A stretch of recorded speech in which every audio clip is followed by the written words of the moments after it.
Billionaire divorced for 5 months froze. Seeing his ex-wife leave a hospital with a baby on Christmas. Welcome to Secrets Narrated. Before we begin, drop a comment telling us which city you're watching from. We love seeing how far our stories travel. When the story ends, don't forget to rate it from 0 to 10 and share what you felt along the way. And if you enjoy emotional stories filled with twists and hidden truths, make sure to follow Secrets Narrated so you don't miss the next one. Now, sit back, relax, and enjoy every detail. The automatic doors of St. Mary's Hospital slid open with a soft whoosh, releasing the sterile scent of antiseptic into the crisp December air. Miles Harrington stepped inside, his Italian leather shoes clicking against the polished marble floor. At 42, he carried himself with the confidence that came from building a medical technology empire worth $3 billion. But today, every step felt heavy. His charcoal gray suit was impeccable, tailored to perfection across his broad shoulders and athletic frame. Dark hair, streaked with distinguished silver at the temples, was styled with precision. Steel blue eyes that had intimidated boardrooms across Silicon Valley now held something different, a weariness that expensive skincare couldn't hide. Miles had never planned to spend Christmas Eve in a hospital. The irony wasn't lost on him that his company's devices probably monitored half the patients in this building, yet he'd rather be anywhere else. His Aunt Margaret's hip surgery could have waited until after the holidays, but family obligations were the one thing his assistant couldn't reschedule. 5 months. That's how long it had been since he'd signed those divorce papers. 5 months since he'd walked away from the only woman who'd ever made him feel completely alive. The decision had seemed logical then, necessary even. He'd convinced himself that Elena Foster was holding him back, that their relationship had become a weight dragging him down when he needed to soar. Freedom, he'd told himself. Space to breathe. Room to become the man he was meant to be. What came instead was a hollow ache that no amount of work could fill. Miles checked his Rolex, a nervous habit he'd developed since the divorce. The quicker he could get through this visit, the better. Christmas had lost its magic anyway. The penthouse that once felt like a sanctuary now echoed with memories of Elena's laughter, the scent of her vanilla perfume, the way she used to curl up against him during holiday movies. He'd tried everything to forget. Therapy sessions with Manhattan's most expensive psychiatrist, antidepressants that left him feeling numb, anti-anxiety medication that barely took the edge off the panic attacks that struck at 3 in the morning. Nothing worked because nothing addressed the real problem. He'd thrown away the best thing that ever happened to him. Elena had been 24 when they met, a graduate student working part-time at the coffee shop near his first cramped office. She was beautiful in an understated way, shoulder-length auburn hair that caught the light when she moved, warm hazel eyes that seemed to see straight through his carefully constructed walls, and a smile that made him forget about quarterly projections and investor meetings. She'd believed in him when his company was nothing more than a crazy idea and maxed-out credit cards. Elena had eaten ramen noodles for months so they could afford prototype materials. She'd held him through the nights when he was sure they'd lose everything, whispering that she knew he'd change the world someday. But success had changed him. The gentle man who used to bring her flowers just because became someone who snapped when dinner wasn't ready by 7. The dreamer who talked about building a life together became obsessed with building an empire instead. Elena started disappearing inside her own home, her light dimming a little more each day as Miles grew more demanding, more distant, more impossible to please. The breaking point came during a particularly brutal quarter when 3 major deals fell through. Miles had been working 18-hour days, surviving on caffeine and fury. When Elena gently suggested he take a weekend off, he'd exploded. "You don't understand the pressure I'm under," he'd shouted, his voice echoing through their Manhattan apartment. "While you're here reading books and arranging flowers, I'm trying to keep us from losing everything." The hurt in Elena's eyes had been immediate and devastating, but Miles was too consumed by his own stress to apologize. Instead, he'd grabbed his laptop and stormed out, spending the night at the office like he had so many times before. 2 weeks later, he'd asked for a divorce. "I need space," he'd told her, the words feeling like glass in his throat. "This isn't working anymore. We want different things." Elena had listened in silence, her hands folded in her lap, tears sliding down her cheeks without a sound. She didn't fight him. She didn't beg. She just nodded and said, "If that's what you want." It was what he thought he wanted, for about 3 weeks. Now standing in this hospital corridor decorated with cheerful Christmas garland, Miles felt the familiar weight of regret pressing down on his chest. His phone buzzed with a text from his assistant, about a conference call with Tokyo, but he ignored it. Business could wait. The elevator dinged softly, and Miles stepped inside, watching the numbers climb toward the orthopedic wing. His reflection stared back at him from the polished steel doors. Successful, powerful, and utterly alone.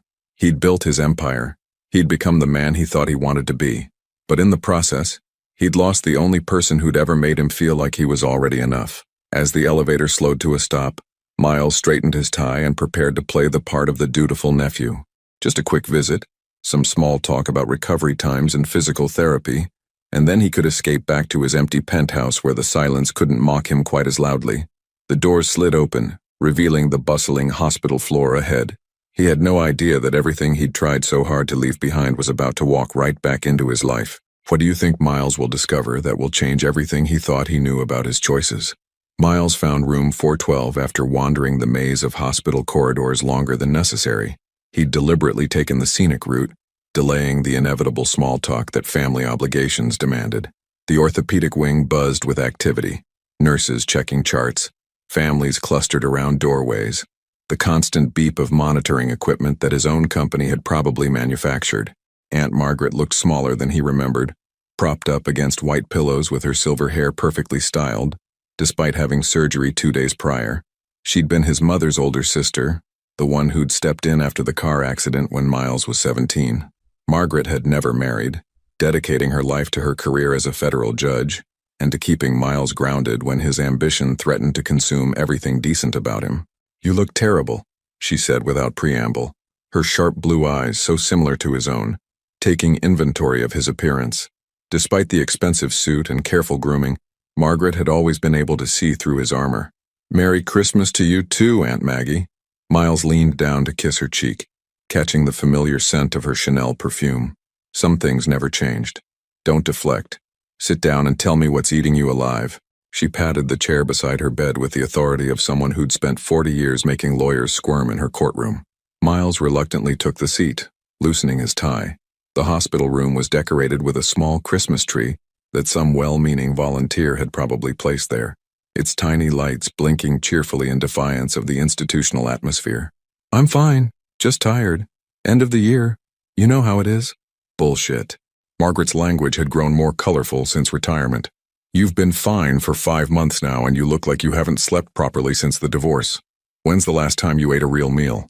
The question caught him off guard. When was the last time? His housekeeper left prepared meals in the refrigerator, but most of them ended up in the garbage untouched. Food had lost its appeal around the same time everything else in his life had turned gray. "I eat," he said lamely. "Coffee and whatever your assistant orders for those endless meetings doesn't count." Margaret shifted in her bed, wincing slightly as her hip protested. "You know, Elena called to check on me after the surgery." Miles's jaw tightened. "She did? Sweet girl. Always was. She asked about my recovery, sent flowers. Those beautiful white orchids by the window are from her." Margaret's voice carried a weight that made Miles uncomfortable. She sounded tired, Miles. Really tired. The words hit him harder than they should have. He'd been so focused on his own pain that he'd barely considered what Elena might be going through. She'd probably had to find a new place to live, rebuild her entire life while he'd simply moved back into his bachelor penthouse and pretended everything was fine. That's nice of her," he managed. "She didn't mention why she sounded so exhausted, but I have my suspicions." Margaret fixed him with the stare that had made seasoned prosecutors confess their sins. "What aren't you telling me?" Miles stood abruptly, walking to the window that overlooked the hospital parking lot. Snow had started falling, coating the cars in a thin layer of white. Christmas Eve snow. Elena had always loved that. She used to say it made everything look like a snow globe. Magical and perfect. "There's nothing to tell. We're divorced. We've both moved on. Have you?" The simple question hung in the air between them. Miles watched a young family walking toward the hospital entrance, father carrying a car seat, mother clutching a diaper bag, older child skipping beside them. Such ordinary happiness, the kind he'd once taken for granted. "She was pregnant," he said suddenly, the words escaping before he could stop them. Margaret went very still. "Was? Was, I don't know." Miles pressed his forehead against the cool glass. "She told me the day we signed the papers 3 months along." The silence stretched between them, broken only by the soft beeping of Margaret's heart monitor. When she finally spoke, her voice was deadly quiet. And I told her I didn't want anything to do with it, that she could raise the child alone. The admission tasted bitter. I haven't seen her since. Margaret's sharp intake of breath cut through him like a blade. In 42 years he'd disappointed her before, but never like this. Never in a way that made her look at him like she was seeing a stranger. My God, Miles. What kind of man have you become? The question echoed his own thoughts during those sleepless nights when the pills didn't work and the silence of his penthouse became deafening. Success had a price, and somewhere along the way, he'd paid it with pieces of his soul. I panicked, he said, though the excuse sounded pathetic even to him. Everything was falling apart. The business, my head, everything. I thought I was protecting her. From what? From me. From this. He gestured vaguely at himself. From the mess I'd become. Margaret shook her head slowly. That baby would be due soon. Christmas, Miles whispered. She said Christmas. The realization hit him like a physical blow. Today was Christmas Eve. Elena could be in labor right now, alone, while he stood in this hospital room drowning in his own cowardice. You need to find her, Margaret said softly. Before it's too late. It's already too late. I made my choice. Choices can be unmade. Pride can be swallowed. But some chances, Margaret's voice cracked slightly. Some chances don't come around twice. Miles turned from the window, meeting her eyes. They were wet with unshed tears, and the sight broke something inside him that had been carefully held together with money and medication. I don't know how, he admitted. You start by admitting you were wrong. Then you figure out how to be the man she fell in love with instead of this hollow shell wearing expensive suits. Before Miles could respond, his phone buzzed. A text from his driver. Waiting outside whenever you're ready, sir. I should go, Miles said, though he made no move toward the door. Yes, you should, but not to that empty penthouse. Margaret reached for his hand with surprising strength. Find her, Miles. Find them both, before you lose the only thing that ever really mattered. As Miles leaned down to kiss his aunt goodbye, he caught sight of the parking lot again. A woman was walking slowly toward the main entrance, moving carefully like someone carrying something precious. Even from this distance, even with snow obscuring his view, something about her made his breath catch. The hair color was right. The height was right. The way she moved. His heart stopped. Elena. And she was heading straight into the hospital where he stood frozen, watching his past and future collide in the falling snow. Miles's legs moved before his mind could process what he was seeing. He left Margaret's room without a proper goodbye, his Italian leather shoes echoing against the hospital corridors as he half walked, half ran toward the main entrance. His heart hammered against his ribs with a violence that made him wonder if this was what a heart attack felt like. The elevator seemed to take an eternity. He watched the numbers descend. 4th floor, 3rd, 2nd. Each ding marking time in slow motion. When the doors finally opened to the main lobby, Miles stepped out into a world that felt fundamentally different than the one he'd entered an hour ago. The lobby was bustling with Christmas Eve activity, families visiting patients, medical staff heading home for the holiday, volunteers distributing small gifts to children in the pediatric ward. But Miles saw none of it. His entire focus was on the automatic doors at the far end of the space, where he'd last seen that familiar silhouette walking through the snow. He positioned himself near a bank of chairs by the main entrance, trying to look casual while his pulse thundered in his ears. Maybe he'd been wrong. Maybe it hadn't been Elena at all. Maybe his guilt-ridden mind was playing tricks on him, projecting her image onto some stranger because the doors slid open, and there she was. Elena Foster stepped into the hospital lobby moving slowly, deliberately, like someone carrying something infinitely precious. She wore a long wool coat the color of deep burgundy, her auburn hair longer than he remembered, falling in soft waves around her shoulders. But it was what she carried that made Miles's world tilt off its axis.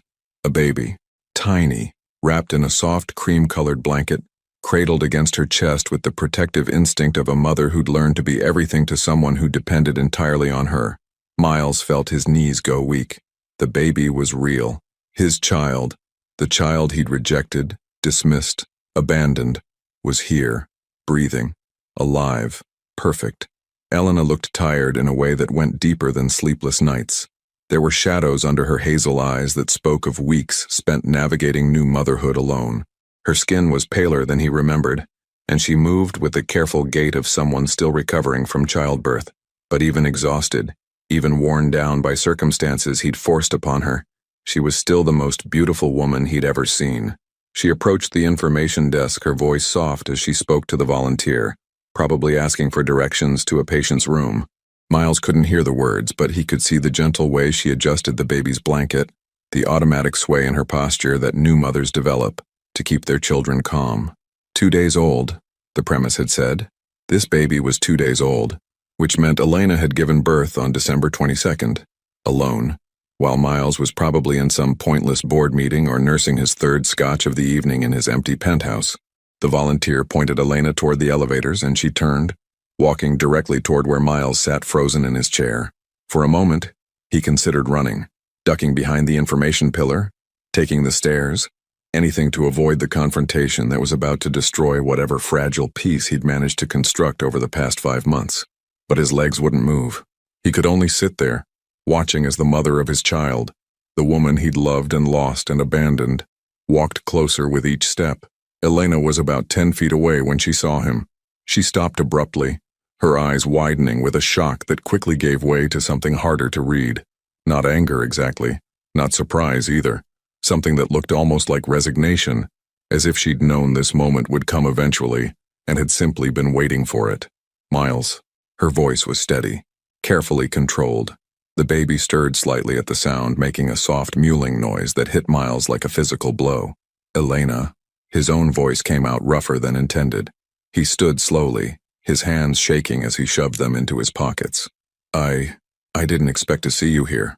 My friend Rebecca had her appendix out yesterday. I was visiting. Elena's explanation was matter-of-fact, but her grip on the baby had tightened protectively. What about you? My aunt. Hip surgery. The words felt incredibly stupid given the enormity of what stood between them. Here they were, making small talk while their child, slept peacefully in her arms. An awkward silence stretched between them, filled with 5 months of hurt and words that couldn't be taken back. Hospital life continued around them. Announcements over the PA system, the soft squeak of wheelchair wheels, conversations in a dozen languages. But Miles felt suspended in a bubble where only the 3 of them existed. The baby, he started, then stopped, unsure how to continue. What did you say to the woman whose pregnancy you'd rejected? How did you ask about a child you'd claimed you never wanted to meet? His name is Alexander. Elena's voice was soft but firm. Alexander James Foster. Foster. She'd kept her maiden name, of course. Miles had no right to expect otherwise, but the choice still stung. His son wouldn't even carry his name. Alexander, Miles repeated, the syllables feeling foreign on his tongue. That's a good name. Elena didn't respond. She was studying his face with an intensity that made him feel exposed, as if she could see every sleepless night, every moment of regret, every pill he'd swallowed trying to numb the pain of losing her. You look thin, she said finally. The observation, delivered without malice but with a detachment that hurt more than anger would have, made Miles acutely aware of how much weight he'd lost. His suits hung differently now. His housekeeper had started leaving larger portions, worried about his declining appetite. You look tired, he countered, then immediately regretted the words. Of course she was tired. She'd just given birth.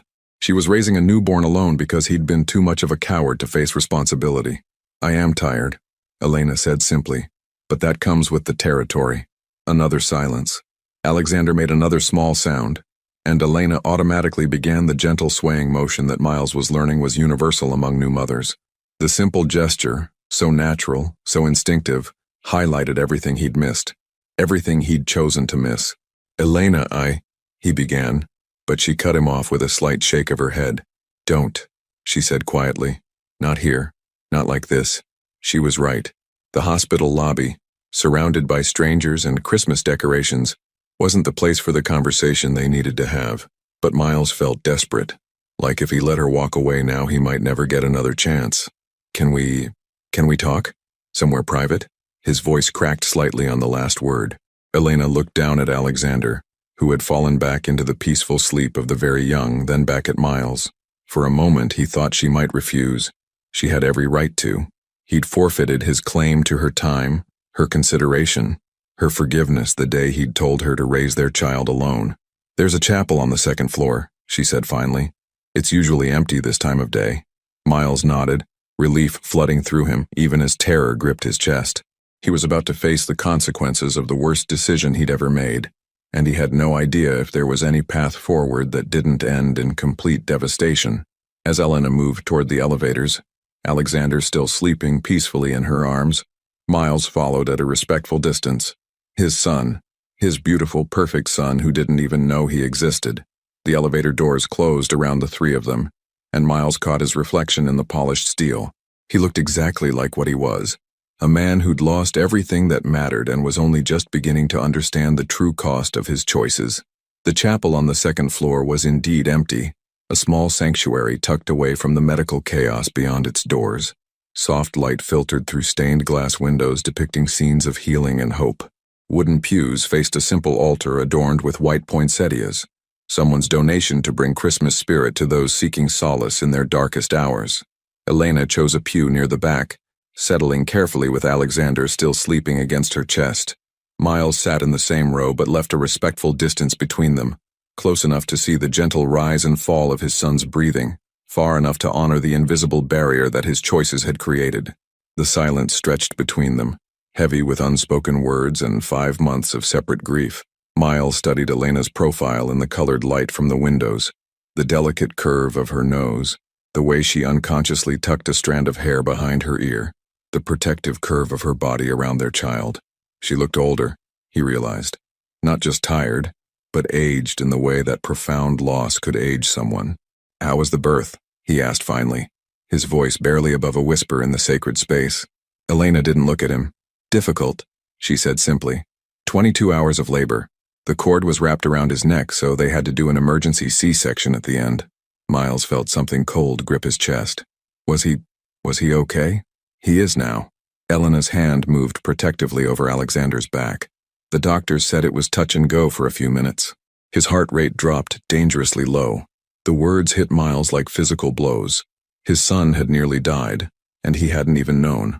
While Elena was fighting for both their lives in an operating room, he'd probably been reviewing quarterly reports or arguing with his legal team about some meaningless acquisition.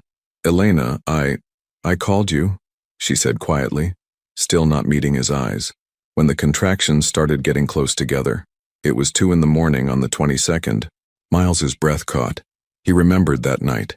He'd turned off his phone around midnight after taking an Ambien, determined to get at least 6 hours of uninterrupted sleep before a morning presentation. His assistant handled all calls after hours unless it was a genuine emergency. "I called 3 times, Elena continued.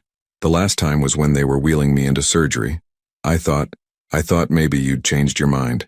That maybe when it came down to it, you'd want to know if your son was going to make it." The chapel's peaceful atmosphere felt like mockery now. Miles wanted to disappear, to sink through the floor and never face the consequences of his willful blindness. She'd reached out to him in her moment of greatest fear, and he'd chosen pharmaceutical oblivion instead. "I turned off my phone," he whispered. "I'm so sorry, Elena. I'm so fucking sorry." "Language," Elena murmured automatically, glancing down at Alexander even though he was far too young to understand. The maternal instinct was so immediate, so natural, that it highlighted everything Miles had missed about becoming a parent. "Sorry," he said again, this time for the profanity. How many more things would he need to learn about being around his son? Elena finally turned to look at him, and the pain in her hazel eyes was devastating. "Do you want to know what the hardest part was? It wasn't the labor. It wasn't even being alone during the surgery. It was filling out the birth certificate afterward." Miles felt his throat close. "What do you mean?" "They asked for the father's name, and I sat there with a pen in my hand, looking at this perfect little boy who'd just fought so hard to be here, and I had to decide whether to write unknown or put down the name of a man who'd made it clear he wanted nothing to do with us." The image of Elena, exhausted and alone, making that impossible choice while he slept peacefully in his king-sized bed, was almost more than Miles could bear. "What did you write?" "Alexander James Foster," she said softly, then paused. "But I also listed you as the father, Miles Harrington, because whatever else you've done, you're still his father. And someday, when he's old enough to ask questions, I want to be able to tell him his mother never tried to erase you from his life." The generosity of that gesture, the grace she'd shown him when he'd deserved nothing but contempt, broke something fundamental inside Miles. Tears he hadn't allowed himself to shed in months suddenly burned behind his eyes. Why? His voice cracked. After everything I said, why would you do that? Because, Elena said, shifting Alexander slightly as he made soft sleeping sounds. This isn't about you and me anymore. It's about him. And every child deserves to know where they came from, even if their father wasn't ready to be what they needed. Miles leaned forward, his elbows on his knees, his head in his hands. I wasn't ready for any of it. The marriage, the pressure, becoming a father. I thought if I could just get some space, some time to figure myself out. You could have figured yourself out while staying, Elena said with quiet firmness. You could have talked to me instead of shutting me out. You could have gone to therapy, taken a sabbatical, anything except running away from the people who loved you. I know that now. Do you? Elena's voice sharpened slightly. Because from where I'm sitting, it looks like you're still running, still choosing the easy path instead of dealing with your problems. Miles lifted his head to meet her gaze. What do you mean? I mean you're here by accident. You didn't come looking for us. You didn't try to find out how Alexander was doing. You're only sitting in this chapel because you happened to be visiting your aunt when I happened to walk through those doors. Elena's voice remained steady, but Miles could hear the hurt underneath. If I hadn't shown up today, would you have ever wondered if your son was healthy, happy, if he had your eyes or your smile? The question hung in the air between them. Miles wanted to lie, to claim he'd been planning to reach out, but Elena had always been able to see through his carefully constructed facades. I was scared, he admitted, terrified that you'd tell me to get lost, that you'd moved on and built a life that was better without me in it. So you decided for both of us that we were better off without you. Yes. Just like you decided we were better off divorced without asking what I wanted. Yes. Elena was quiet for a long moment, looking down at Alexander. When she spoke again, her voice was softer but no less pointed. You know what the irony is, Miles? All those months when you were pulling away, when you were angry and distant and impossible to reach, I kept hoping you'd remember who you used to be. The man who brought me coffee in bed on Sunday mornings, who stayed up all night when I had the flu, making sure I stayed hydrated, who told me he wanted to build something beautiful with me. Miles remembered that man too. He felt like a stranger now, buried under years of stress and ambition, and the desperate need to prove he was more than the scared kid whose parents had died too young. I don't know how to be him anymore, Miles said quietly. Then learn, Elena said, but don't expect me to teach you. I'm too tired to save anyone else right now. I've got my hands full keeping one little person alive and healthy. As if summoned by her words, Alexander stirred in her arms, making the soft mewling sounds that Miles was beginning to recognize as signs of waking up. Elena automatically began the gentle rocking motion, her attention immediately shifting to her son's needs. He's hungry, she said, checking her watch. I need to get home to feed him. The practical reality of Elena's new life, feeding schedules, diaper changes, the endless demands of a newborn, hit Miles with unexpected force. While he'd been drowning in self-pity, she'd been learning to be everything to someone who depended on her completely. Elena, he said as she carefully gathered her purse and prepared to stand. What would I have to do? To be part of his life, I mean. She looked at him for a long moment, Alexander now fully awake and beginning to fuss in her arms. I don't know, Miles, but whatever it is, it would have to be about him. Not about getting me back. Not about easing your guilt. About being the father he deserves consistently, reliably, without drama or conditions or escape clauses. I want to try. Wanting isn't enough, Elena said, standing carefully. Alexander needs more than good intentions. He needs someone who shows up, someone he can count on, someone who won't disappear when things get hard. She paused at the end of the pew, looking back at him one last time.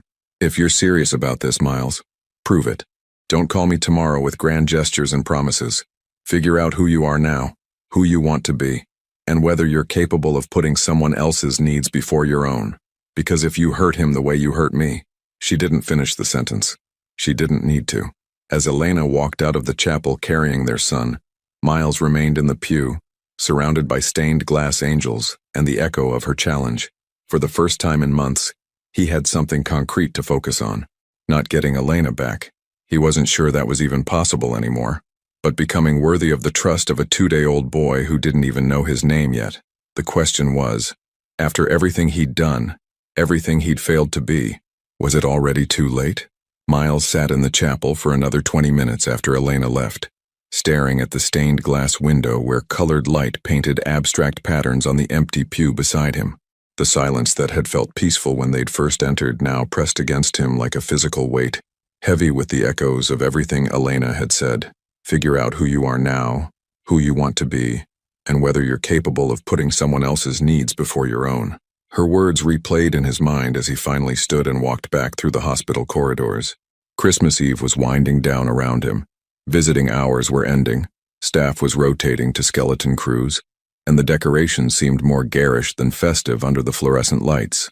When he reached the main entrance, Miles pulled out his phone and called his driver, then immediately hung up. Instead of heading home to his empty penthouse, he found himself walking out into the December evening, letting the cold air shock his system into something approaching clarity. Snow was still falling steadily, muffling the sounds of the city around him. Miles had no destination in mind. He just walked, his expensive suit wholly inadequate for the weather, his Italian leather shoes slipping slightly on the sidewalks. For the first time in months, the physical discomfort felt appropriate. He deserved to be cold. He deserved to be uncomfortable.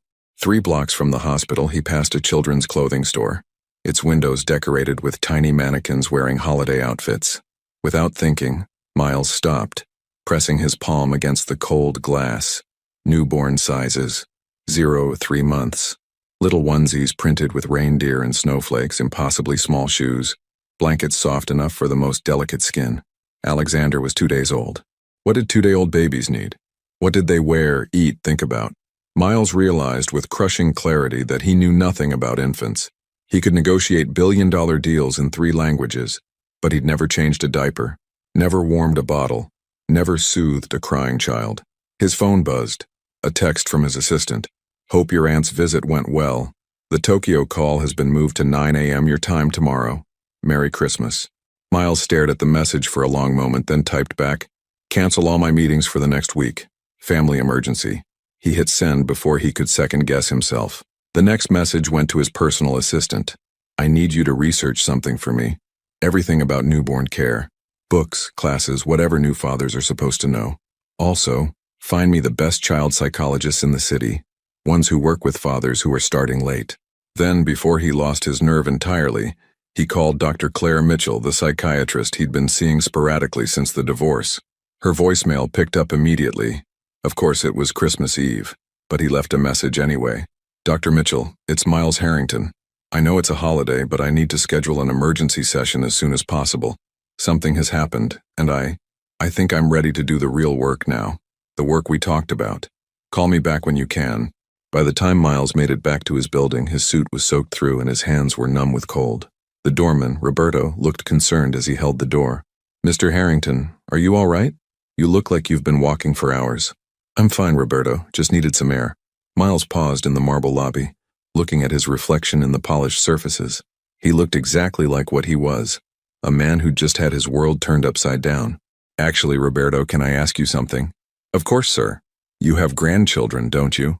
Roberto's face lit up with pride. 5 of them, ages 2 to 16. What's it like, being responsible for someone so small? Roberto studied Miles's face with the perceptive gaze of someone who'd worked with people long enough to read between the lines. Terrifying, he said simply, and wonderful, but mostly terrifying until you realize that love is more powerful than fear. Miles nodded, processing this wisdom from an unexpected source. Thank you. Congratulations, Mr. Harrington, Roberto said quietly as Miles headed toward the elevator. I hope everything works out. The penthouse felt different when Miles walked in. The same expensive furniture, the same panoramic view of Manhattan, the same oppressive silence. But now it all seemed like a museum exhibit labeled, The Life of a Man Who Had Everything and Nothing. Miles poured himself a scotch, then set it down without drinking. Alcohol had been his escape for months, and Elena's challenge was still ringing in his ears. If he was serious about becoming someone worthy of Alexander's trust, he couldn't keep numbing himself every time reality became uncomfortable. Instead, he sat at his computer and began researching. What did newborns need? How often did they eat? How much sleep did new parents actually get? The information was overwhelming. Websites filled with advice about feeding schedules and sleep training and developmental milestones. Miles felt like he was cramming for the most important exam of his life, one he'd already missed the first class of. Around midnight, his phone rang. Dr. Mitchell, calling back despite the late hour. "Miles, I got your message. You sound different. What's happened?" "I have a son," Miles said, the words feeling surreal even as he spoke them. "He's 2 days old, and I haven't been part of his life at all. His mother, my ex-wife, went through pregnancy and childbirth alone because I told her I didn't want anything to do with the baby." Dr. Mitchell was quiet for a moment. "And how do you feel about that now? Like the worst human being who ever lived?" Miles leaned back in his chair, staring at the ceiling. "Like I've wasted 5 months feeling sorry for myself while a woman I claimed to love was building a life without me. Like I might be too broken to ever be what this child deserves. But you want to try. I have to try. I can't live with myself if I don't at least try. This is the breakthrough we've been working toward, Miles. The moment when you stop running from responsibility and start running toward it." Dr. Mitchell's voice was gentle but firm. "It won't be easy. Changing ingrained patterns never is, especially when there's a child involved who can't wait for you to figure yourself out. I know. Are you prepared for the possibility that it might be too late? That Elena might not be willing to let you into Alexander's life?" Miles thought about Elena's exhausted face, the protective way she'd held their son, the careful distance she'd maintained even in the chapel's intimate space. "I have to try anyway," he said. "Even if it's too late for Elena and me, Alexander deserves to know his father tried." After he hung up, Miles returned to his research with renewed focus. By 3 a.m., he'd filled a notebook with information about newborn development, feeding schedules, and safety guidelines. He'd also ordered a dozen books about fatherhood, child psychology, and healthy co-parenting relationships. But the most important thing he did was write a letter he might never send. "Alexander," it began, "you don't know me yet, and I haven't given you any reason to want to, but I'm your father, and I want you to know that your existence has already changed me in ways I didn't think were possible. Your mother is the strongest, most amazing woman I've ever known, and if you grow up to be half as brave and good as she is, you'll be remarkable. I made terrible mistakes before you were born. I was scared and selfish and too proud to admit I needed help. I hurt your mother, and I abandoned both of you when you needed me most. I can't undo those choices, but I can promise you this. I'm going to spend every day for the rest of my life trying to become the father you deserve. I don't know if your mother will ever forgive me enough to let me be part of your life, but whether you grow up knowing me or just knowing about me, I want you to understand that you were wanted. Maybe not at first, maybe not by someone who was ready to be a good father, but you are wanted now. Completely, desperately, with every broken piece of my heart. I love you already, Alexander.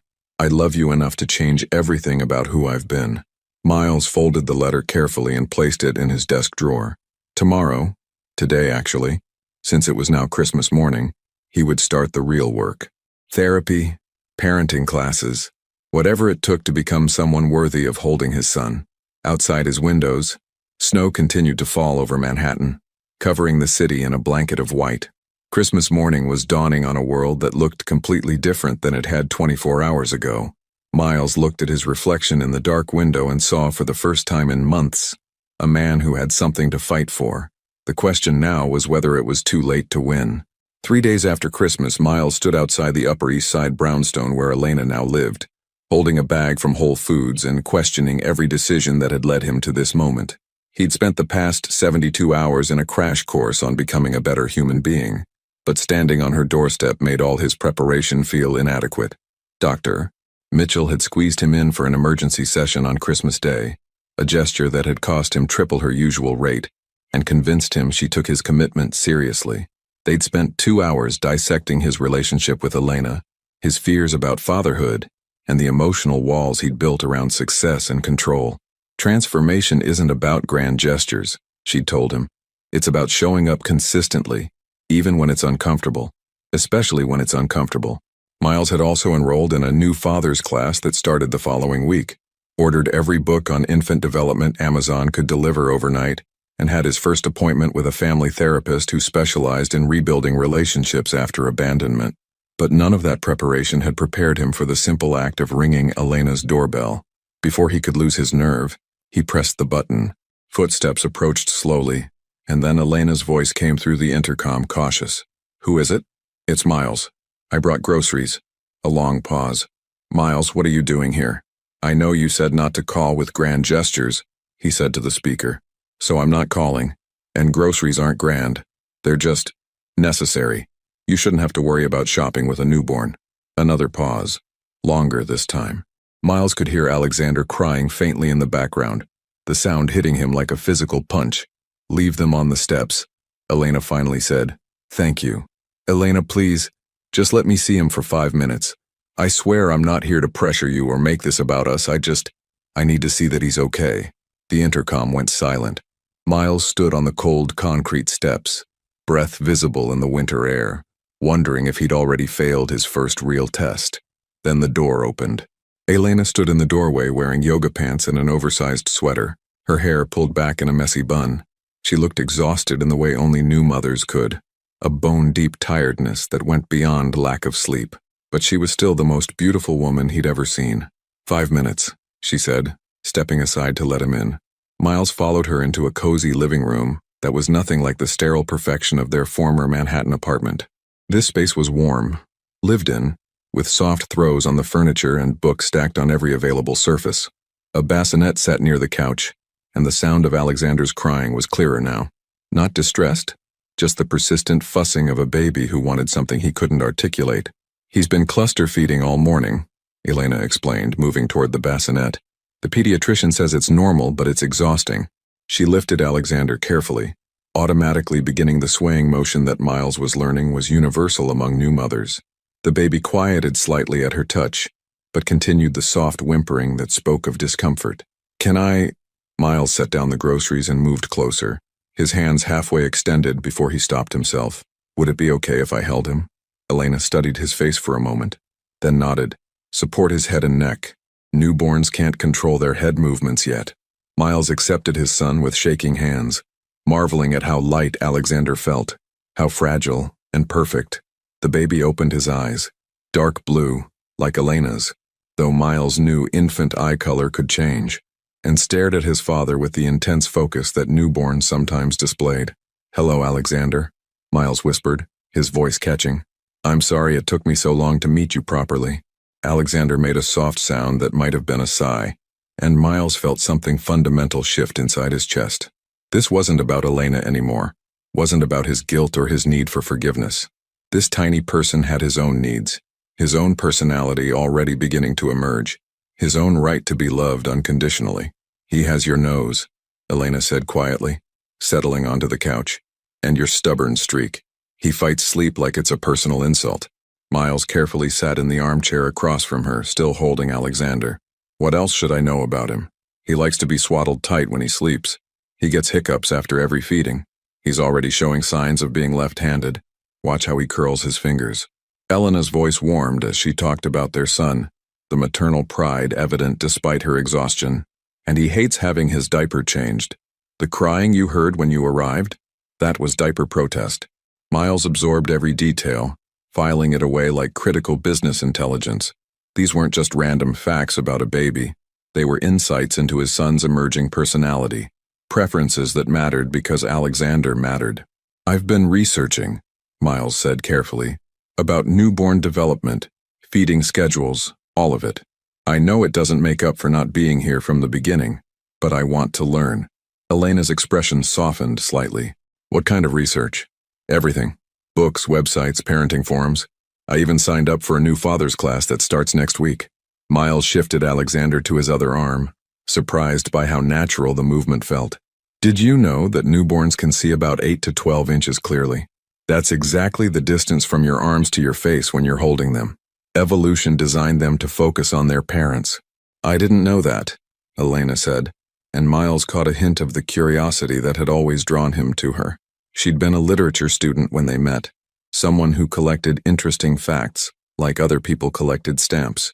The instructor said that skin-to-skin contact helps regulate their breathing and heart rate, Miles continued, and that talking to them, even when they can't understand words yet, helps with language development. You talked to an instructor already? Dr. Claire Mitchell. She's the therapist I've been seeing since the divorce. I told her about Alexander, about what happened between us, and she helped me find resources. Miles looked down at his son, who had fallen asleep in his arms. I also have an appointment with a family counselor who specializes in situations like ours. Elena was quiet for a long moment, studying them both. Miles, what are you hoping to accomplish here? The question was direct but not hostile, and Miles appreciated her honesty. I want to be his father, not just financially. I know you don't need my money. I want to be someone he can count on, someone who shows up when he needs me. And what about us? Miles met her eyes. I don't know. I hope someday we can be friends for his sake. But I'm not here to win you back, Elena. I'm here because I finally understand that being a parent isn't about what I want or what makes me comfortable. It's about what's best for him. Elena nodded slowly. That's actually what I needed to hear. Before Miles could respond, his phone buzzed with a text. He ignored it, but Elena noticed. You can check it, she said. I know your work is important. Miles glanced at the screen and felt his stomach drop. The message was from his biggest client, threatening to pull their contract if he didn't personally handle a crisis that had emerged over the holiday weekend. 2 weeks ago, he would have handed Alexander back immediately and spent the next 6 hours on emergency conference calls. Instead, he turned off the phone. It's not more important than this, he said simply. Elena's eyes widened slightly. Miles, that could be $1 million client. I've seen you take calls during our anniversary dinner. Then I had my priorities wrong. Miles looked down at Alexander, who was sleeping peacefully despite the adult conversation happening around him. This is the only thing that matters right now. As if testing his resolve, his phone immediately started buzzing with an incoming call. The name on the screen was David Chen, CEO of Titan Medical Group, his most important client, and someone who never accepted being ignored. Miles declined the call and turned off the phone completely. I don't understand, Elena said, but her voice held a note of wonder rather than confusion. Neither do I. Completely, Miles admitted. But for the first time in years, I know what the right choice is. And it's staying here with my son. Alexander stirred in his arms. Making the soft mewing sounds that Elena had explained meant he was getting hungry. Miles felt a surprising pang of disappointment as Elena stood to take the baby. I need to feed him, she explained. Of course. Miles handed Alexander back carefully, missing the weight of him immediately. Elena, can I ask you something? Would you be okay if I came by again tomorrow? Same time, same deal, just groceries and maybe a few minutes with Alexander? I'm not trying to insert myself into your routine. I just want to be consistent. Elena settled Alexander into position for feeding, her movements automatic and efficient. Why tomorrow specifically? Because Dr. Mitchell said consistency matters more than intensity. That showing up regularly, even for short visits, is better than grand gestures followed by long absences. Miles stood to leave, giving her space for the intimate process of feeding their son. And because I promised myself I wouldn't let another day pass without knowing how he's doing. Elena was quiet for so long that Miles thought she might refuse. Finally, she nodded. Same time tomorrow. But Miles, if you're going to do this, you have to really do it. Alexander can't handle the uncertainty of a father who shows up when it's convenient and disappears when life gets complicated. I understand. I hope you do, Elena said softly, because he's already going to have to navigate growing up with divorced parents. I won't let him also grow up wondering if his father actually wants him. Miles paused at the door, looking back at Elena feeding their son in the warm glow of the afternoon light filtering through her windows. The scene was so peaceful, so complete, that he felt like an intruder in their carefully constructed world. But Alexander was his son too, and for the first time since Christmas Eve, Miles felt like he might actually be worthy of that title. I'll see you tomorrow, he said. As he walked back to his car, his phone vibrated with a voicemail from David Chen that he didn't bother to check. Tomorrow he would deal with the professional consequences of putting his son first. Tonight he would research more about newborn feeding schedules and wonder if Elena might someday trust him enough to let him stay longer than 5 minutes. It wasn't much progress, but it was a beginning. The conference room at Harrington Medical Technologies felt more like a tribunal than a business meeting. Miles sat at the head of the polished mahogany table, facing 12 board members whose expressions ranged from concerned to furious. David Chen's empty chair seemed to loom larger than the occupied ones, a stark reminder of the client they'd lost overnight. 48 hours. Richard Blackstone, the lead board member, said without preamble, "You've been unreachable for 48 hours while our biggest contract imploded. Care to explain?" Miles straightened his tie, a nervous habit he'd been trying to break. 3 weeks of daily visits to Elena and Alexander had given him perspective on what truly mattered. But sitting in this room full of men who measured worth in quarterly profits, his newfound priorities felt fragile. There was a family emergency, Miles said carefully.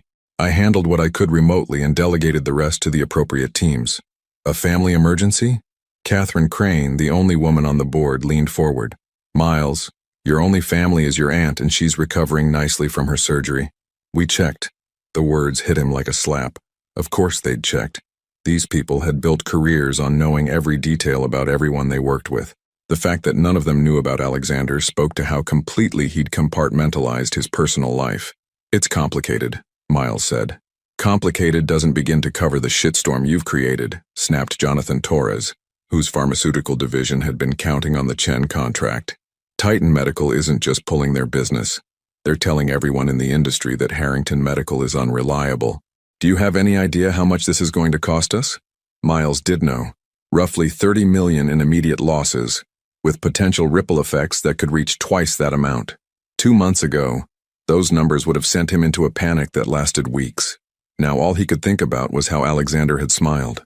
Actually smiled, not just gas. During yesterday's visit. I understand the financial implications, Miles said. But sometimes things happen that are more important than money. The room fell silent. Catherine Crane looked like she'd swallowed something unpleasant. Richard Blackstone removed his glasses and cleaned them with deliberate precision, a gesture Miles recognized as barely contained rage. More important than money? Richard's voice was dangerously quiet. Miles, you built this company on the principle that success requires total dedication. You've fired people for taking vacation during critical projects. You've missed weddings, funerals, and family gatherings because business came first. What could possibly be more important than protecting what we've all spent 15 years building? Before Miles could answer, his assistant knocked on the conference room door. Usually Sandra knew better than to interrupt board meetings, but her expression was urgent. I'm sorry to interrupt, but there's someone here to see Mr. Harrington. She says it's about his son. The words fell into the conference room like a grenade. Miles felt the blood drain from his face as 12 pairs of eyes turned to stare at him with varying degrees of shock and confusion. His what? Catherine Crane's voice cut through the silence. Miles stood quickly. I'll handle this.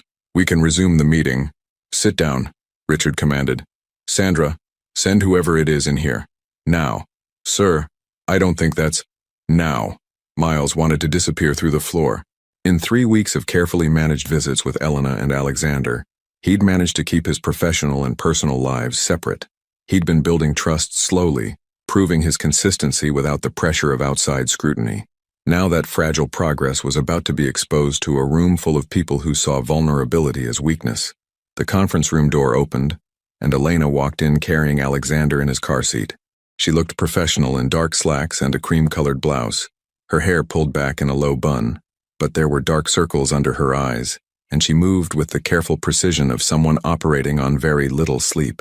Alexander was awake and alert, his dark blue eyes taking in the unfamiliar surroundings.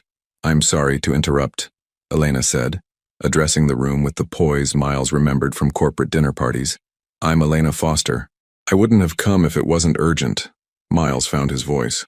Elena, what's wrong? Is Alexander okay? He's fine, she said quickly, then hesitated. But we need to talk. In private. I'm afraid privacy isn't an option right now, Richard said coldly. Miss Foster, is it? You mentioned Mr. Harrington's son. We weren't aware he had any children. Elena's gaze flicked to Miles, and he saw a flash of understanding in her eyes. She'd walked into a minefield, and his board was about to use their son as ammunition against him. Alexander is 3 weeks old, Elena said simply, lifting the car seat slightly. Miles is his father. The silence that followed was deafening. Miles watched his carefully constructed professional image crumble in real time as the board absorbed this information. Jonathan Torres looked like he was calculating how this revelation would affect stock prices. Catherine Crane's expression had shifted from surprise to something that looked almost like admiration. 3 weeks, Richard repeated slowly. And you're just now telling us about this? Elena, Miles said, standing again. What did you need to tell me? She took a deep breath. Dr. Jennifer Reynolds called this morning. Alexander's bilirubin levels are elevated. It's probably nothing serious, but he needs to go back to the hospital for more tests and possibly phototherapy. Miles felt the world narrow to a single point of focus. Is he in danger? The doctor doesn't think so, but jaundice can be serious in newborns if it's not treated properly. Elena's voice was steady, but Miles could see the fear underneath her calm exterior. I know you're in a meeting, but I thought you should know. In case something happens. Miles was already reaching for his jacket. Let's go. Sit down, Richard commanded again. Miles, you can't just walk out of another emergency meeting because my son might need medical treatment, Miles said, his voice cutting through Richard's protest. That's where I'm going to be. This is exactly what we're talking about, Jonathan Torres exploded. You have responsibilities to this company, to your employees, to your shareholders. You can't just abandon everything every time your personal life gets complicated. Miles turned to face the board, and for the first time in his professional career, he felt absolutely certain about his priorities. You're right, he said calmly. I can't abandon everything every time my personal life gets complicated. But this isn't complicated. This is simple. My 3-week-old son might need medical treatment, and I'm going to be there for him. If you walk out of this room right now, Richard said coldly, we'll have to seriously reconsider your position as CEO. Miles paused at the door, Elena and Alexander beside him. The threat should have terrified him. He'd spent 15 years building this company, sacrificed his marriage and his happiness for this boardroom and these people who were now treating his son like an inconvenience. Then you'll have to reconsider, Miles said. Elena, let's go. As they left the conference room, Miles could hear the explosion of angry voices behind them. Catherine Crane's voice cut through the chaos. For God's sake, the man just found out he's a father. Give him 5 minutes to figure out his priorities. In the elevator, Elena was quiet for a long moment. Alexander had fallen asleep in his car seat, blissfully unaware of the drama his existence had just created. I'm sorry, Elena said finally. I had no idea you hadn't told them about us. It's not your fault, Miles said, though his mind was racing through the implications of what had just happened. You did the right thing coming to get me. How long have his levels been elevated? Dr. Jennifer Reynolds noticed it yesterday during his 2-week checkup, but she wanted to monitor it for 24 hours before making a decision about treatment. Elena shifted the car seat to her other arm. It's common in newborns, especially ones who had difficult births, but it needs to be watched carefully. The elevator opened to the lobby where Sandra was waiting with Miles's coat and car keys. I called your driver, she said quietly. He's waiting outside. And Miles, for what it's worth, you made the right choice. As they walked toward the car, Elena asked, Are you going to lose your job over this? Miles helped her secure Alexander's car seat in the back of the sedan, marveling at how natural the motion had become after 3 weeks of practice.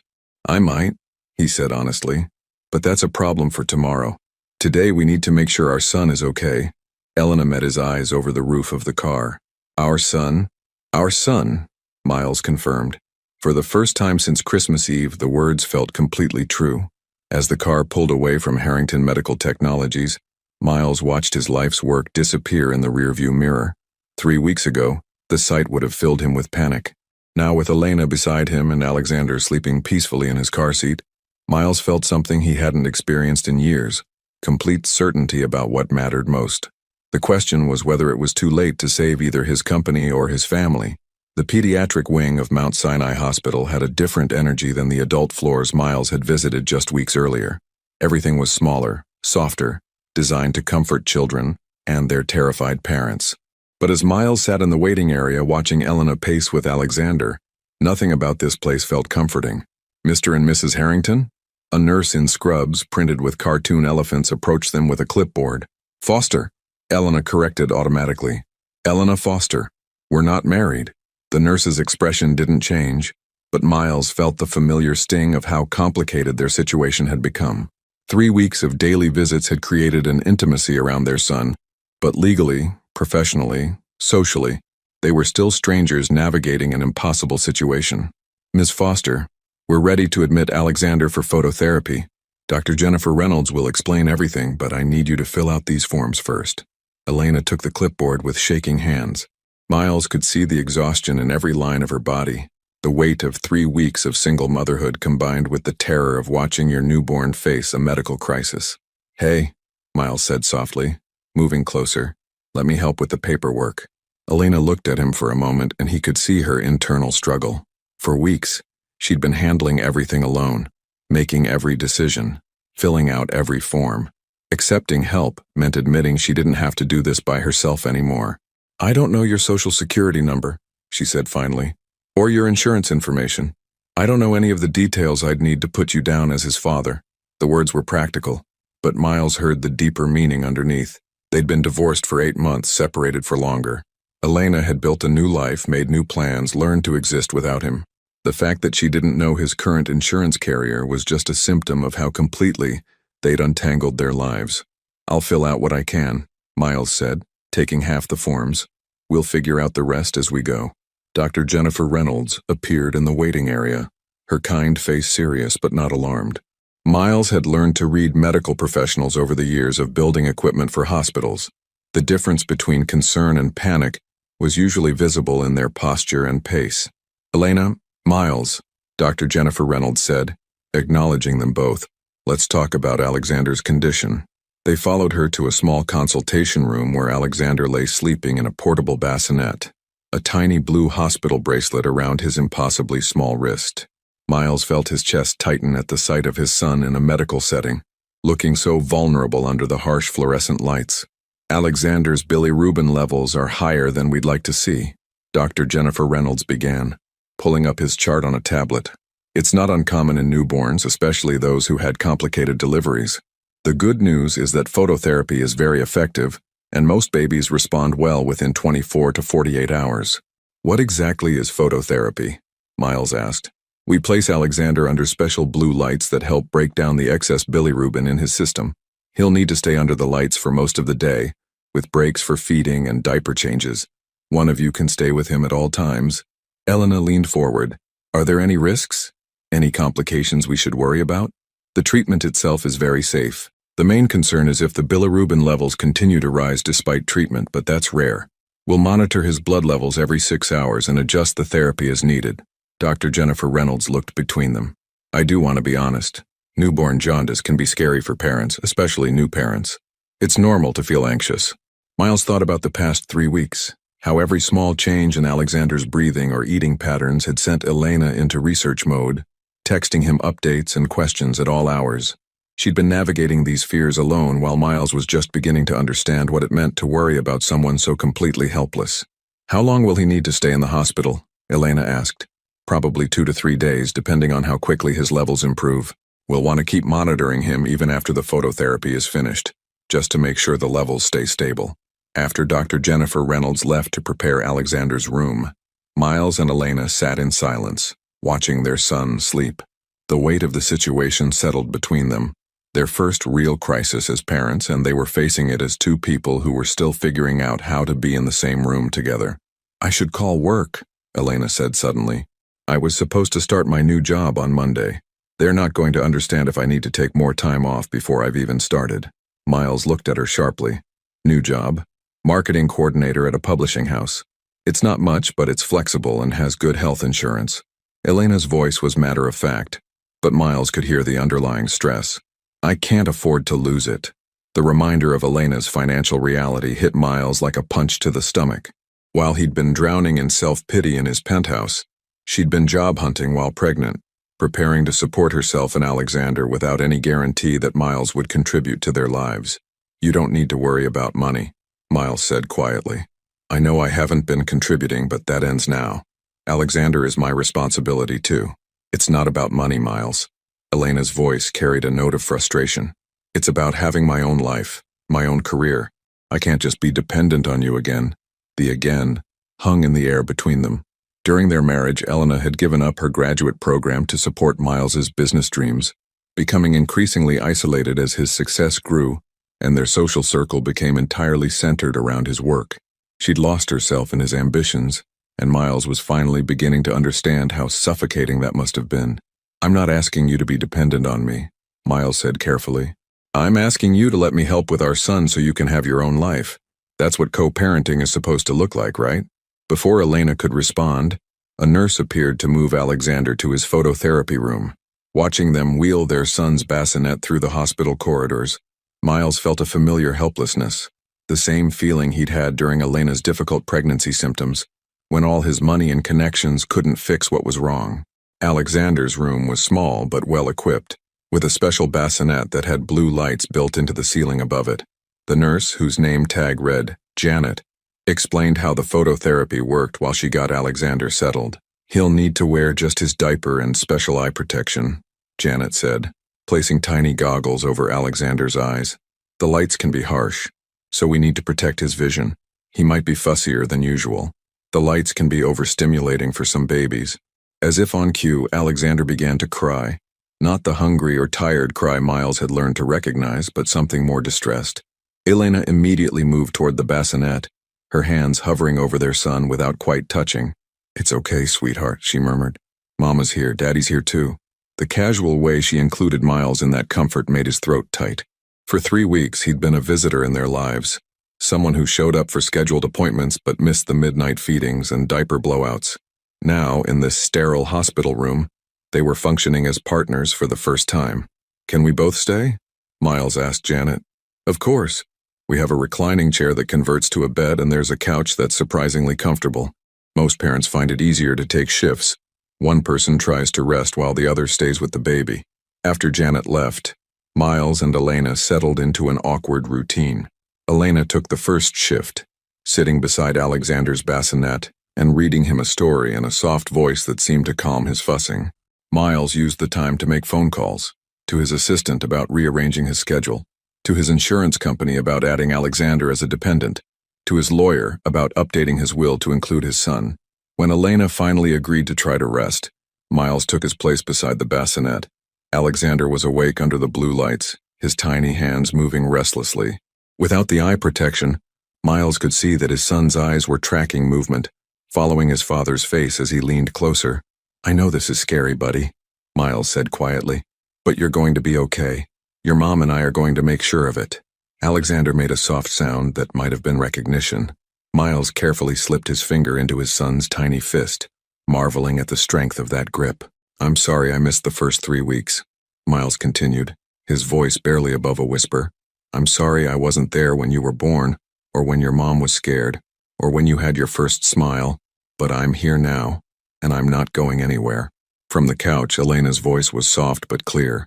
"He can hear you, you know. Babies recognize their parents' voices, even when they're this young." Miles looked over to find Elena watching them, her expression unreadable in the blue-tinted light. "I've been reading to him every night," she said. "The same book my mother used to read to me. I thought it might be nice if he had some consistency, some tradition." "What book?" "Guess How Much I Love You. It's about a little rabbit and his father, and how much they love each other." Elena's voice caught slightly. "I know it's silly, but I wanted him to know about love, even if his parents couldn't figure out how to love each other anymore." Miles felt something break open in his chest. For weeks, Elena had been building a life for Alexander filled with love and security and traditions, while Miles had been trapped in his own guilt and fear. She'd been giving their son everything she could, including the promise of a father's love that Miles hadn't yet proven he could deliver. "It's not silly," Miles said. "And Elena, I never stopped loving you. I just stopped knowing how to show it." Elena was quiet for a long moment. When she spoke, her voice was careful, measured. "Love isn't enough, Miles. I loved you through the end of our marriage, but love doesn't fix communication problems or different priorities, or the fact that you made me feel invisible for 2 years. I know. Alexander needs more than love from his father. He needs reliability, presence, emotional stability. He needs someone who won't disappear when things get difficult." Miles looked down at his son, still gripping his finger with surprising strength. Under the therapeutic blue lights, Alexander looked like he was glowing, like some precious thing that needed to be protected from the world. "Then that's who I'll become," Miles said. "However long it takes, whatever it costs. That's who I'll be for him." Outside the hospital room window, snow was beginning to fall again, coating the city in white. Inside, under the blue lights, 3 people who were still learning how to be a family sat together in the quiet, watching over the smallest and most important member of their complicated constellation. It wasn't the reunion Miles had dreamed of, but it was a beginning, and for the first time since Christmas Eve, that felt like enough. 48 hours later, Alexander's bilirubin levels had dropped to normal, and the blue lights that had bathed his hospital room were finally turned off. Miles watched Dr. Jennifer Reynolds remove the tiny protective goggles from his son's eyes, marveling at how much more alert Alexander seemed without the constant illumination. "His levels are perfect," Dr. Jennifer Reynolds announced, checking the latest blood work results. "Whatever genetic resilience he inherited, it served him well. You can take him home this afternoon." Elena sagged with relief in the bedside chair where she'd spent most of the past 2 days. Miles had brought her changes of clothes, real food to replace the hospital cafeteria offerings, and had taken over the night shifts so she could get actual sleep. They'd developed a rhythm, not the easy intimacy of their marriage, but something new, a partnership built around their shared concern for Alexander. "Thank you," Elena said to Dr. Jennifer Reynolds, "for everything. I know this is routine for you, but it was terrifying for us. First medical crisis is always the hardest. Dr. O. Jennifer Reynolds said kindly, "You both did exactly what you needed to do, stayed calm, followed instructions, and made sure Alexander felt loved and secure. That's what matters." After Dr. Jennifer Reynolds left, Miles helped Elena pack their things, while Alexander slept peacefully in his regular bassinet. No more wires, no more monitors, no more blue lights, just their healthy son, ready to go home. "I should call the office," Elena said, checking her phone. "Let them know I'll be able to start work on Monday after all." Miles paused in folding the blankets Elena had brought from home. "Are you sure you're ready to go back to work so soon? Alexander just got out of the hospital." Elena's expression sharpened. "Miles, we talked about this. I need this job.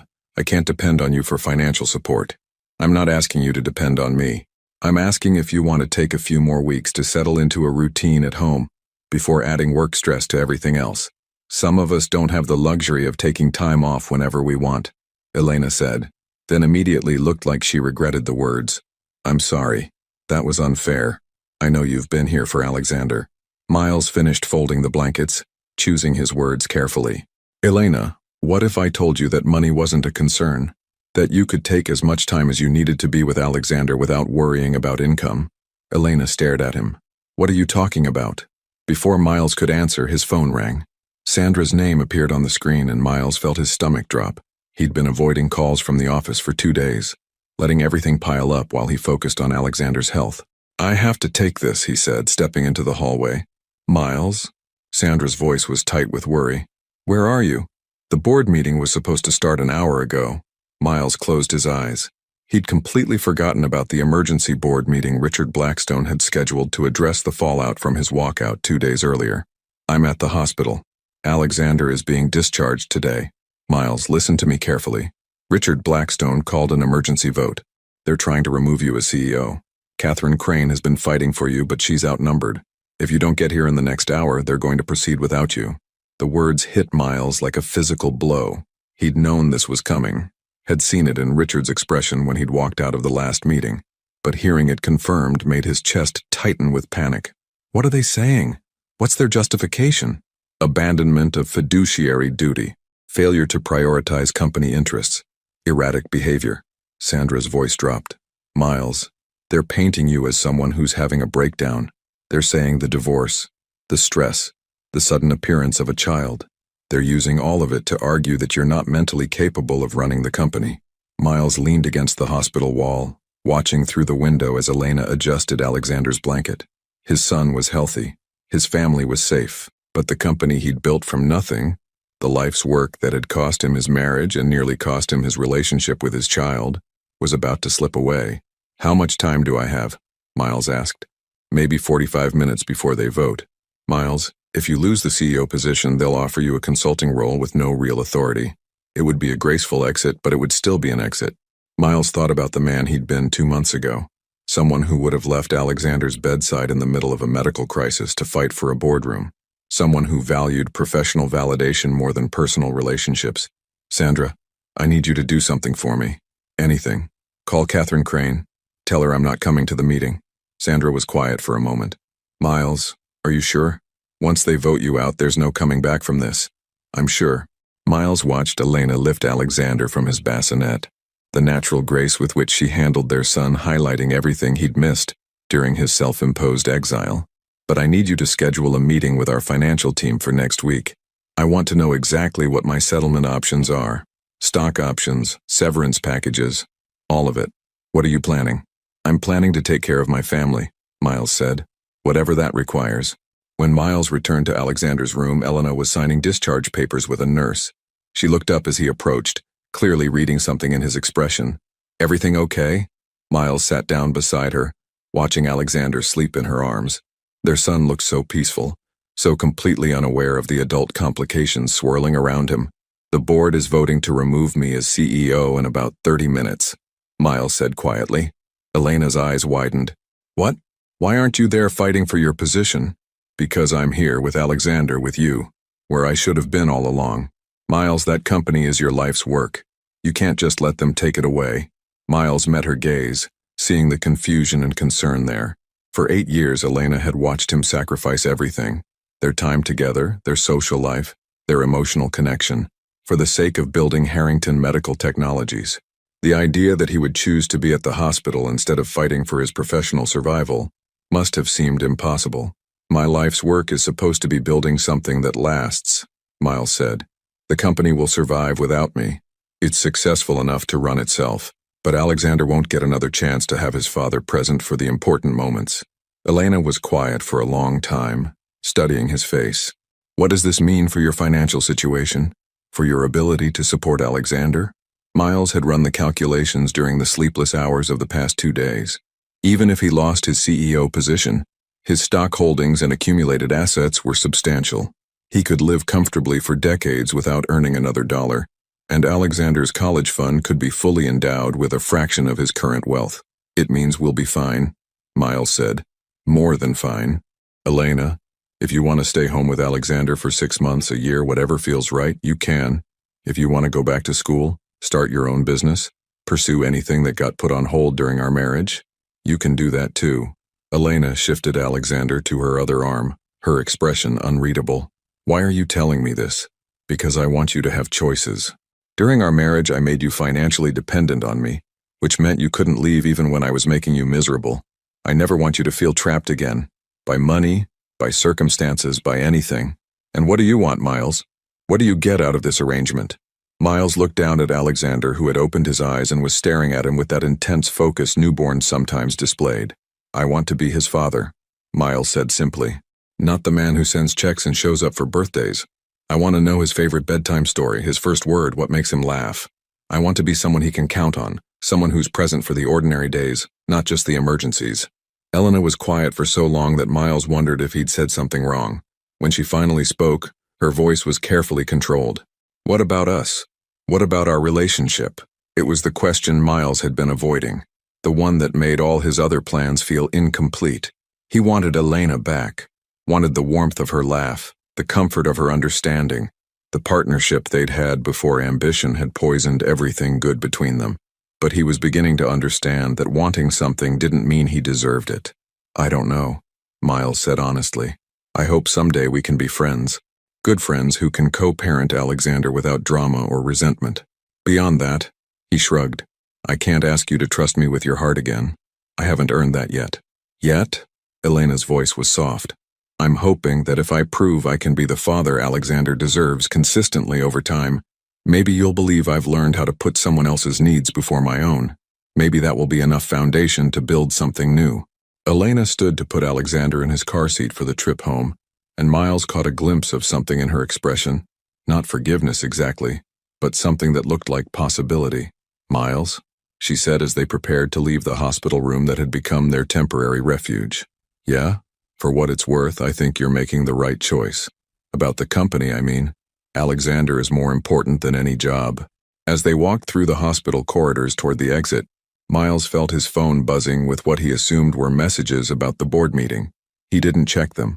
Whatever was happening at Harrington Medical Technologies, it was happening without him. For the first time in his adult life, he was exactly where he needed to be. The question now was whether it was enough to build the life he'd never learned how to want. 2 weeks after Alexander's discharge from the hospital, Miles sat in his now former office, packing the personal items that represented 15 years of relentless ambition. The board had voted him out as CEO, just as Sandra had predicted. Catherine Crane had fought for him until the end, but even she couldn't argue with the financial losses his absences had created. The irony wasn't lost on him that he felt more peaceful in this moment of professional defeat than he had during any of his corporate victories. A knock on the door interrupted his packing. He looked up to see Elena standing in the doorway, holding Alexander in his carrier. She looked nervous, uncertain, an expression he rarely saw on her face. Sandra said I could find you here, Elena said.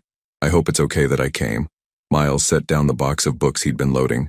Of course it's okay. Is everything all right? Is Alexander okay? He's fine. Perfect, actually. Elena stepped into the office, looking around at the half-packed space. I heard about the board meeting, about your position. Word travels fast. It was in the Wall Street Journal this morning. Elena sat in one of the leather chairs facing his desk, the same chairs where they'd once planned their future together when the company was just a dream. Harrington Medical Technologies names new CEO after founder's departure. Something like that. Miles continued packing, not trusting himself to look directly at her. Probably for the best. The company was bigger than any one person anyway. Miles. Elena's voice was soft but firm. Look at me. He stopped packing and met her gaze. In the afternoon light filtering through his office windows, she looked like the woman he'd fallen in love with all those years ago. Strong, intelligent, beautiful, in a way that had nothing to do with careful styling or expensive clothes. I've been thinking, Elena said, about what you said at the hospital, about wanting to be Alexander's father, about proving you can put someone else's needs first. Miles felt his chest tighten. Elena, let me finish. She took a deep breath. For the past month, you've shown up every day. You've prioritized Alexander over everything else. Your company, your reputation, your financial security. You've gone to therapy, taken parenting classes, learned about infant development. That's what I should have done from the beginning. Yes, it is. But you're doing it now. Elena shifted Alexander in her arms as he made soft, sleeping sounds. Yesterday, Dr. Jennifer Reynolds called to check on Alexander's progress. She mentioned how impressed she was with both of us during his hospitalization, how we worked together as a team. Miles wasn't sure where this conversation was heading, but something in Elena's tone made him abandon his packing completely. Elena, what are you trying to tell me? I'm trying to tell you that I've been watching you become the man I always hoped you could be, not the man you were when we got married, and not the man you became when success went to your head. Someone new, someone better. The words hit Miles harder than any boardroom confrontation ever had. Does that mean? It means I think we should try, Elena said quietly. Not marriage, not moving back in together, nothing that dramatic. But maybe we could try being a family. Really being a family with both of us present and committed to making it work. Miles felt like the air had been knocked out of his lungs. After months of assuming he'd lost Elena forever, the possibility of rebuilding what they'd had felt almost too enormous to process. What would that look like? He asked carefully. I don't know exactly. Maybe you could come to dinner a few times a week. Help with bedtime routines. Be there for the ordinary moments, not just the emergencies. Elena's voice grew stronger as she spoke. Maybe we could go to couples therapy together. Learn how to communicate without hurt and resentment. And if it doesn't work? If we can't get past everything that happened? Elena looked down at Alexander, who was starting to stir in her arms. Then at least Alexander will grow up knowing his parents tried. That we put his needs first and did our best to give him a stable, loving home. Miles moved around the desk to sit in the chair next to Elena's, close enough to see the tiny details of Alexander's face, the way his eyebrows were starting to look like Elena's, the small dimple in his chin that matched Miles's own. Elena, I need you to know something, Miles said. Losing the company, starting over professionally, none of that scares me. What terrifies me is the possibility of hurting you again, of disappointing you, or failing Alexander, or reverting to who I used to be when things get stressful. Elena was quiet for a moment, considering his words. Do you remember what you used to say when we first started the company? When we were working out of that tiny apartment and living on ramen noodles? Miles smiled at the memory, that every day was a chance to build something that hadn't existed before. Exactly. You said that the best part wasn't achieving success, it was the daily choice to keep building, even when we didn't know if it would work. Elena shifted Alexander to her other arm. Maybe that's what we need to do now. Make the daily choice to keep building, even though we don't know if it will work. Miles reached out tentatively, and Elena let him take one of Alexander's tiny hands in his own. Their son's fingers immediately curled around Miles's thumb with surprising strength. I fired my therapist, Elena said suddenly. Miles looked at her in surprise. What? Dr. Collins, the therapist I'd been seeing since the divorce. I fired her because she kept telling me I should protect myself from getting hurt again. She said trusting you was a mistake, that people don't really change, that I should focus on building a life that didn't include you at all. Maybe she had a point. Maybe she did. But watching you with Alexander, seeing you choose him over everything else, that's not the man she was warning me about. That's not the man I divorced. Elena met Miles's gaze directly. "I think people can change, if they want to badly enough, if they have the right reasons."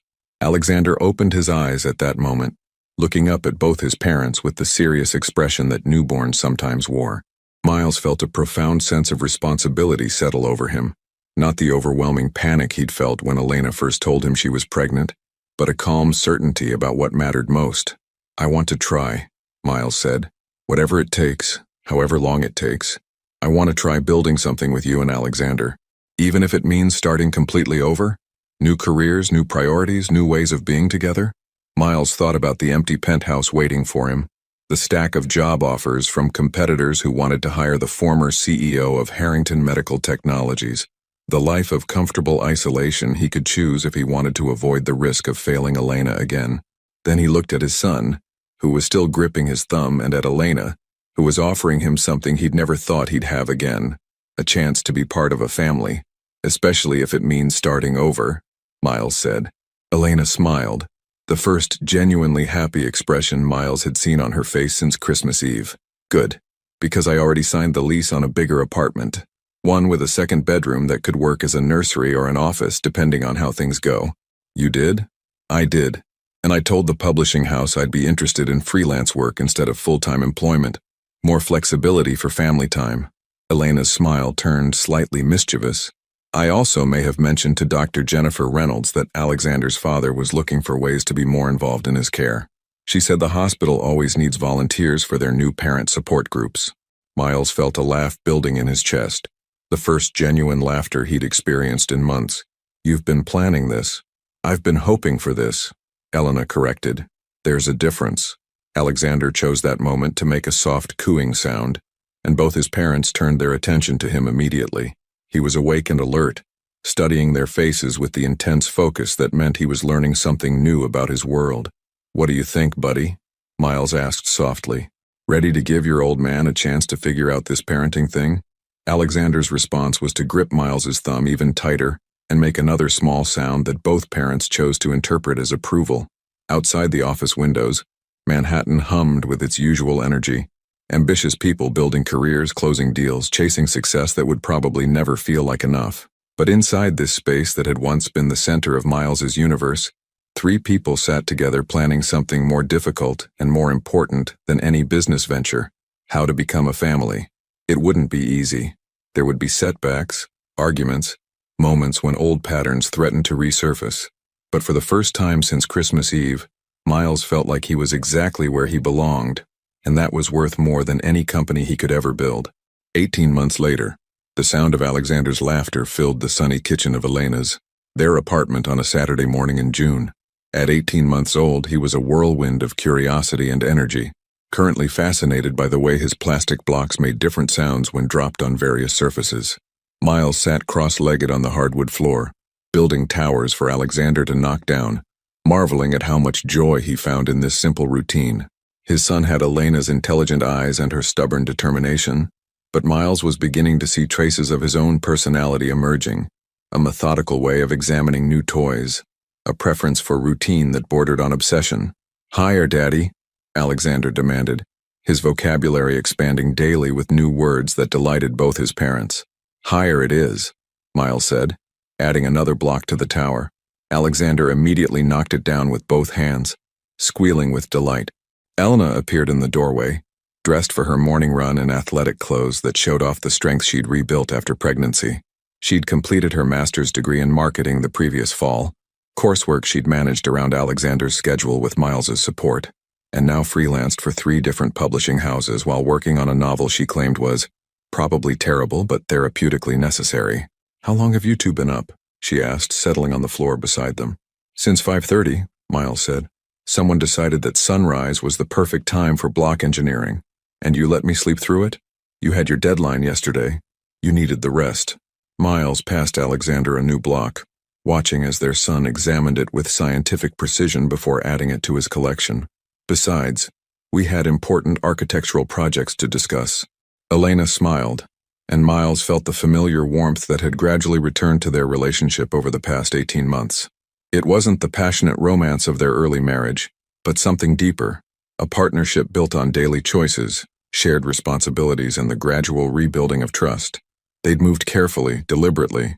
Miles had kept his own apartment for the first 6 months, joining Elena and Alexander for dinner most nights, but maintaining space while they figured out how to be together without falling back into old patterns. Couples therapy with Dr. Martinez had been challenging but transformative, teaching them to communicate without defensiveness, to address problems before they became resentments. The turning point had come 8 months earlier, when Alexander had taken his first steps, from Elena's arms to Miles's, back and forth across the living room, while both parents cheered. That night, Elena had asked Miles to stay over for the first time since the divorce, not for romance, but because she wanted Alexander to wake up to both his parents celebrating his milestone. "What's your plan for today?" Elena asked, stretching beside them on the floor. "Story time at the library at 10, then the park if the weather holds. Margaret wants to have lunch with us around 1. She's bringing pictures from her cruise." Miles checked his watch, a simple steel piece that had replaced the luxury timepieces of his CEO days. "What about you?" "Long run, then I want to work on chapter 12. My editor thinks I'm being too hard on the male protagonist." Miles raised an eyebrow. "The one who abandons his pregnant wife?" "The very one. Apparently, readers need to see his redemption arc earlier in the story. They need to believe he's capable of change before the halfway point." "Are you having trouble writing his transformation?" Elena was quiet for a moment, watching Alexander stack blocks with increasing concentration. "Not exactly. I think I understand how change works now. It's not one dramatic moment. It's 1,000 small choices to do better than you did the day before." Miles felt the truth of that observation in his bones. 18 months of daily therapy sessions, parenting classes, and the simple practice of showing up consistently had taught him that transformation was less about grand gestures and more about mundane reliability. Alexander toddled over to Elena, holding up a block for her inspection. "Mama, blue." "Very good, sweetheart. That's definitely blue." Elena kissed the top of his head, inhaling the sweet scent that all toddlers seem to carry. "You're getting so good at colors." Miles watched this exchange with the contentment that had gradually replaced his old need for constant achievement. He'd found work as a consultant for medical startups, helping other entrepreneurs avoid the mistakes he'd made while building Harrington Medical Technologies. The income was a fraction of what he'd earned as a CEO, but it was enough, and more importantly, it allowed him to be present for Alexander's childhood. "Miles?" Elena's voice drew him from his thoughts. "I have something to tell you." Something in her tone made Miles look at her more closely. Elena was smiling, but there was nervousness underneath the expression. "What is it?" Elena glanced at Alexander, who had returned to his block tower, then back at Miles. "I'm pregnant." The words hung in the air between them. Miles felt his breath catch, his mind immediately racing through the implications. Another child. Another chance to be present from the beginning. Another opportunity to build the family they'd both dreamed of. "How long have you known?" he asked softly. 2 weeks. I wanted to be sure before I said anything. Elena's smile grew more confident as she watched his reaction. 8 weeks along, due in February. Miles moved closer to her on the floor, reaching for her hands. "How do you feel about it?" "Terrified," Elena said honestly, "and excited, and grateful that this time, I won't have to do it alone." "You'll never have to do anything alone again," Miles said, meaning it with every part of himself. Alexander chose that moment to toddle back to them, sensing the emotional weight of his parents' conversation. He climbed into Miles's lap, then reached for Elena, wanting to be part of whatever was happening. "Baby," Alexander said solemnly, as if he somehow understood the news they'd just shared. Elena and Miles looked at each other in surprise. "Did he just?" Elena started. "Baby," Alexander repeated, patting Elena's stomach with the gentle precision that all toddlers seem to possess around pregnant women. "I think our son has excellent intuition," Miles said, adjusting Alexander in his lap. "What do you think, buddy? Ready to be a big brother?"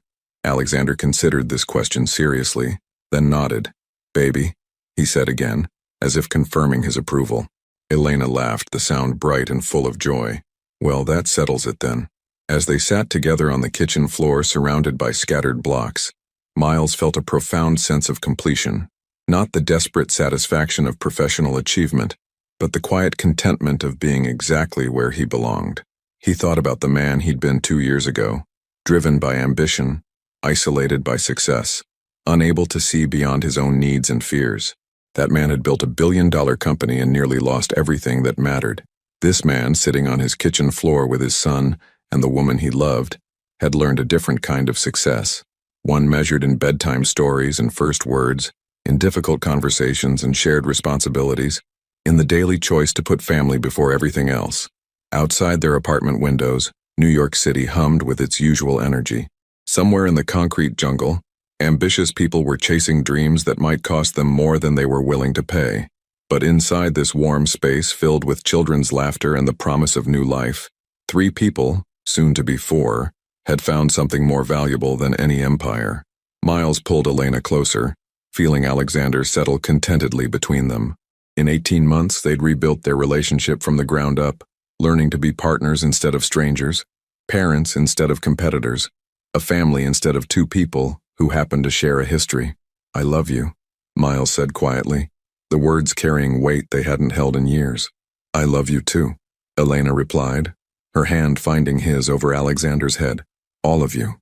As Alexander babbled contentedly about his blocks and the morning light streamed through their windows, Miles understood that this was what happiness looked like, not the rush of closing a deal or the satisfaction of professional recognition, but the simple peace of being surrounded by people who knew him completely and loved him anyway.